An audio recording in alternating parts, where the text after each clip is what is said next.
मुंबई ठाणे उपनगरीय रेल्वे गाड्यांचे वेळेवर 15 डब्यांच्या गाड्यांमध्ये रूपांतर करावं, स्वयंचलित दरवाजा बंद होणारी प्रणाली सर्व गाड्यांमध्ये अनिवार्य करावी आणि स्थानकांवरील गर्दीच्या व्यवस्थापनासाठी एक स्वतंत्र नियंत्रण कक्ष स्थापन करावा, अशा महत्त्वपूर्ण सूचना खासदार नरेश म्हस्के यांनी केंद्रीय रेल्वे सल्लागार समितीच्या बैठकीत केल्या आहेत. रेल्वेच्या देशपातळीवरील विविध महत्त्वपूर्ण कामांची माहिती बैठकीत देऊन चर्चा करून निर्णय घेतले जातात. धोरण निश्चित केलं जातं. रेल्वे राज्यमंत्री श्री व्ही सोमन्ना, रवनीत सिंग बिट्टू तसंच रेल्वेचे केंद्रीय स्तरावरील सर्व अधिकारी या बैठकीला उपस्थित होते.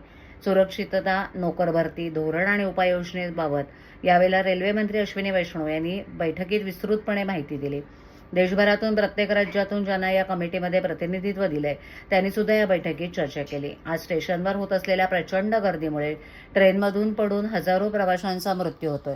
12 डब्यांच्या ट्रेनमधून क्षमतेपेक्षा 4 पट अधिक प्रवासी प्रवास करतायत. त्यामुळे ट्रेनमध्ये पडून प्रवाशांचा मृत्यू होणं, जखमी होणं आणि कायमचा प्रवासी जायबंदी होण्याच्या घटना नित्याच्या झाल्याची गंभीर बाब खासदार म्हस्के यांनी रेल्वे मंत्र्यांच्या निदर्शनास आणून दिली. याकरता 15 डब्यांच्या लोकल गाड्या तातडीनं मोठ्या संख्येनं सुरू कराव्यात. स्वयंचलित दरवाजे तातडीनं बसवावेत. फलाटांची उंची, रुंदी वाढवण्याचं काम जे संथ गतीनं सुरू आहे ते जलद गतीनं सुरू करण्याच्या सूचना खासदार म्हस्के यांनी केल्यात. ठाणे लोकसभा मतदारसंघातील अनेक समस्या खासदार म्हस्के यांनी रेल्वे मंत्री अश्विनी वैष्णव यांच्यापुढे मांडल्या.